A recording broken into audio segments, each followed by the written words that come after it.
वो दरवाजे पर जिस लड़की के साथ हंस रही थी वो कौन था?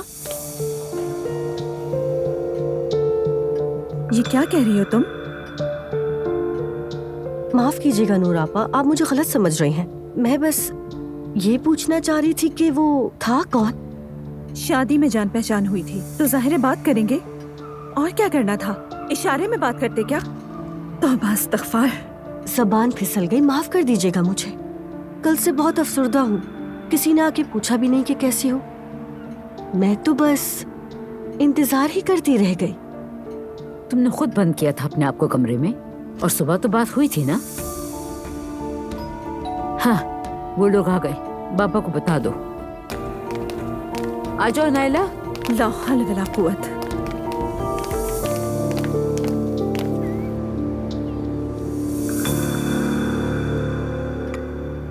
अब्दुल्ला साहब, यकीन करें, एक वक्त ऐसा था कि मैंने वो कंपनी तन्हे तन्हा संभाल रखी थी, और चूंकि मैं ईमानदारी की वजह से जाना चाहता हूं तो इसलिए लोग मुझ पर अंधा एतमाद करते हैं।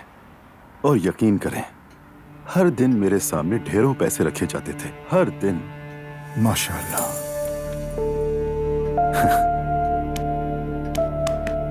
मरियम साहिबा, जब से आपको देखा है बिल्कुल ऐसे महसूस होता है जैसे मैं आपके बहुत करीब हूँ।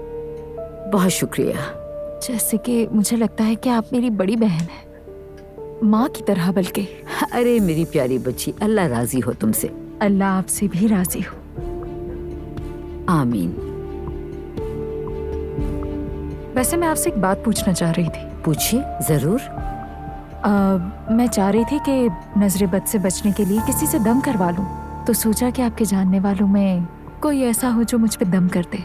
क्या आप मेरी इसमें मदद कर सकती हैं? हाँ हाँ बिल्कुल बेटा, क्यों नहीं। हमारी हाफिजा गुलजान है ना, मैं तुम्हें उनका नंबर दे दूंगी। अल्लाह आपको बहुत खुश रखे। और तुम्हें भी।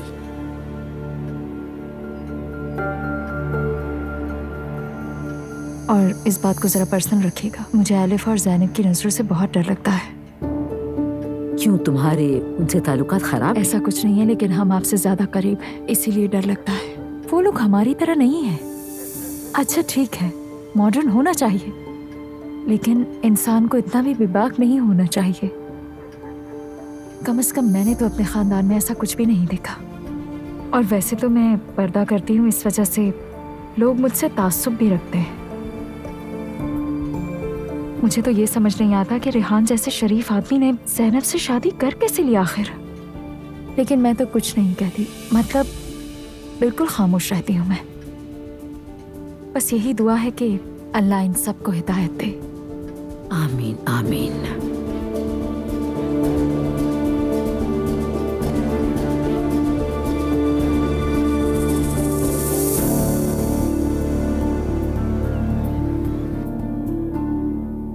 यार थोड़ी सी बातें ही कर लो, बिल्कुल जंग लग गया है तुम्हें।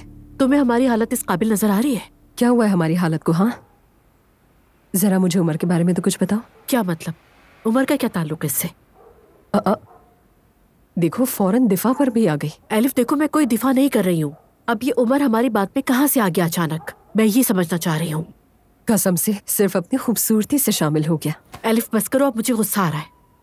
यार क्या हो गया है, हम आपस में ही तो बात कर रहे हैं। कसम से बहुत खूबसूरत बंदा है, और बाकियों के मुकाबले में कुछ ज्यादा ही मॉडर्न है वो।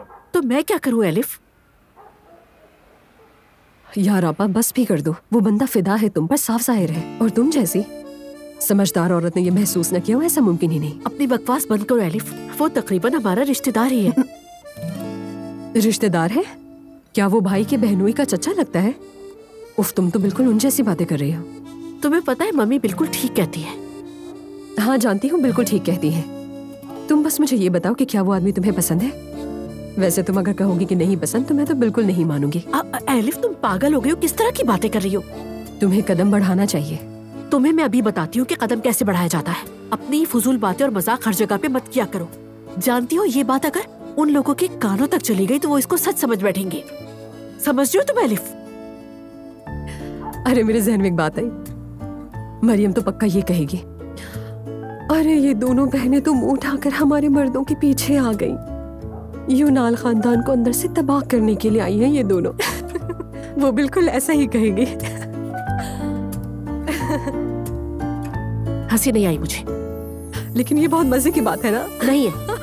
एक बात कान खोल के सुनो, दोबारा इस किस्म की बात तुम्हारे मुंह से नहीं सुनूंगी। यार खुदा के लिए तुम भी हंस लो। अच्छा चलो हंस लो ना थोड़ा, मैं किसी को नहीं बताऊंगी, हंस लो तुम भी। एलिफ, देखो तसव्वुर करो, सोचो, अल्लाह हिदायत अता फरमाए, ये लोग तो वाकई हम पर मुसल्लत हो गए।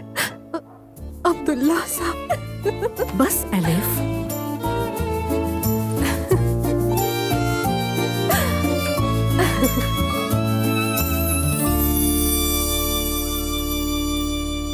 मुझे ईमान बिल्कुल अच्छी नहीं लगी। मेरी जान, तुम अपने वालिद के साथ किसी दूसरी औरत को देख रही हो, तो तुम्हारा गुस्सा बिल्कुल सही है अपनी जगह। नहीं, वो बात नहीं है। मुझे कहीं से भी वो शरीफ इंसान नहीं लगती। हमेशा ऐसा लगता है जैसे अदाकारी कर रही हूँ। और वैसे भी मैं उस किस्म की लड़की नहीं हूँ कि बाबा के साथ किसी और को देखकर जलन महसूस हो। ठीक है, अब जो भी है बर्दाश्त करना है, क्योंकि और कोई ऑप्शन नहीं है। जानती हूँ, हाँ ये जानती हूँ मैं, लेकिन दिल नहीं मान रहा। अच्छा, बाबा की जगह अगर तुम्हारी अम्मी का कोई चाहने वाला होता तो क्या बुरा लगता? अगर अच्छा इंसान होगा तो क्यों बुरा लगेगा? मॉम को दुखी ना करे, उन्हें खुश रखे, मेरे लिए इतना काफी है। लेकिन ऐसा कोई भी नहीं है। हैरत है, दुनिया की इतनी मॉडर्न लड़की की सोच अचानक कैसे बदल गई? नहीं, मेरी सोच नहीं बदली। हाँ, अगर मॉम का कोई चाहने वाला होता तो तुम्हारी अम्मी और आपा कहती कि ये कोई उम्र है इन हरकतों की। वाह यार, खामोश थी इतनी देर से और बोलते ही आग लगाती। तुमने उकसाया है, और मैंने गलत क्या कहा? मर्दों के लिए सब कुछ जायज है और औरतों के लिए उसूल अलग हैं। ये बताओ, मिसाल के तौर पर तुम्हारी अम्मी और बाबा की तलाक हो जाती तो उनकी जिंदगी में कोई मर्द आ सकता था? अम्मी और बाबा के लिए नामुमकिन सी बात है। ठीक है, फर्ज करो अगर अलैदगी हो जाती तो क्या करते? हो ही नहीं सकती, मगर चलो ठीक है, मान लेते हैं। तब भी अम्मी ऐसा कभी नहीं करती। और वो ऐसा क्यों ना करती? क्योंकि उनकी नजर में ये गैर इखलाकी है। मैं समझ गया, अब हमारा झगड़ा होने वाला, तो मैं कुछ भी नहीं कहूंगा। अरे भाई, कुछ तो बोलो अज़लान। बिल्कुल भी नहीं, मुझे पता है झगड़ा हो जाएगा। नहीं, हम सिर्फ बात कर रहे हैं, बात करने में क्या है? अज़लान हाथ तो हटाओ। कुछ भी नहीं बोलूंगा मैं। अज़लान हम बात ही तो कर रहे हैं। कुछ नहीं बोलूंगा। मुझे तुम्हारी राय जाननी है। हाथ हटाओ अज़लान। मैं रेस्ट नहीं लूंगा मेरी जान। अरे भाई, मैं नहीं बोलूंगा, मैं कुछ भी नहीं बोलूंगा।